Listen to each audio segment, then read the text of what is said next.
ಪದ್ಯಭಾಗ 4 ಚಲಮನೆ ಮೆರವಂ ಪ್ರಶ್ನೋತ್ತರಗಳು. ಮುಖ್ಯ ಪ್ರಶ್ನೆ 3 ಕೊಟ್ಟಿರುವ ಪ್ರಶ್ನೆಗಳಿಗೆ 8-10 ವಾಕ್ಯಗಳಲ್ಲಿ ಉತ್ತರಿಸಿ.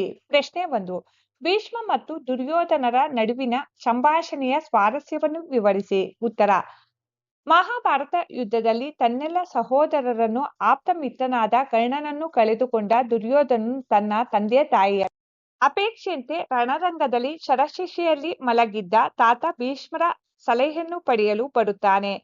ಭೀಷ್ಮರು ಯುದ್ಧವನ್ನು ನಿಲ್ಲಿಸಿ ಪಾಂಡವರೊಡನೆ ಸಂಧಿ ಮಾಡಿಕೊಳ್ಳುವುದು ಸೂಕ್ತವೆಂದು ದುರ್ಯೋಧನನಿಗೆ ಸಲಹೆ ನೀಡುತ್ತಾರೆ.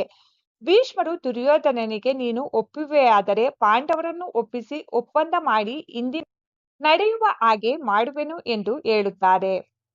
ಅವರಿಗೆ ದುರ್ಯೋಧನನು ಛಲಗಾರ ಎಂಬುದು ತಿಳಿದಿದ್ದರೂ ಹಿರಿಯರಾಗಿ ಅವನನ್ನು ಸಂಧಿಗಾಗಿ ಒಪ್ಪಿಸುವ ಒಂದು ಪ್ರಯತ್ನ ಇಲ್ಲಿ ಕಂಡುಬರುತ್ತದೆ. ಆಗ ದುರ್ಯೋಧನನು, ಅಜ್ಜ, ನಾನು ನಿಮಗೆ ನಮಸ್ಕರಿಸಿ ಹೋಗಲೆಂದು ಬಂದೆನೇ ಹೊರತು ಶತ್ರುಗಳೊಡನೆ ಒಪ್ಪಂದವನ್ನು ಏರ್ಪಡಿಸಲೆಂದು ಬಂದಿಲ್ಲ. ನಾನು ಭೂಮಿಗಾಗಿ ಹೋರಾಡುವೆನೆಂದು ಭಾವಿಸಿದ್ದೀರಾ? ಆದರೆ ನಾನು ಛಲಕ್ಕಾಗಿ ಪಾಂಡವರೊಡನೆ ಹೋರಾಡುವೆನು. ಈ ಭೂಮಿ ನನಗೆ ಪಾಳು ಭೂಮಿ ಎಂದು ಹೇಳುವಲ್ಲಿ ಅವನ ದಿಟ್ಟ ನಿರ್ಧಾರ ಸ್ಪಷ್ಟವಾಗಿ ಗೋಚರಿಸುತ್ತದೆ. ಅಲ್ಲದೆ ಕರ್ಣನನ್ನು ಕೊಲ್ಲಿಸಿದ ಈ ಭೂಮಿಯೊಡನೆ ನಾನು ಮತ್ತೆ ಬಾಳಲಾದೀತೆ.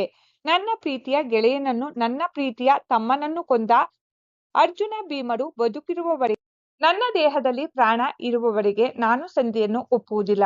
ಮೊದಲು ಆ ಇಬ್ಬರನ್ನು ಕೊಂದ ಬಳಿಕ ಧರ್ಮರಾಜನೊಡನೆ ಸಂಧಿ ಮಾಡಿಕೊಳ್ಳುತ್ತೇನೆ ಎಂದು ಹೇಳುವಲ್ಲಿ ಆತನಿಗೆ ಕರ್ಣ ಮತ್ತು ದುಶ್ಯಾಸನನ ಮೇಲಿದ್ದ ಪ್ರೀತಿಯು ಭೀಮಾರ್ಜುನರ ಬಗೆಗಿದ್ದ ಕೋಪದ ತೀವ್ರತೆಯು ವ್ಯಕ್ತವಾಗಿದೆ.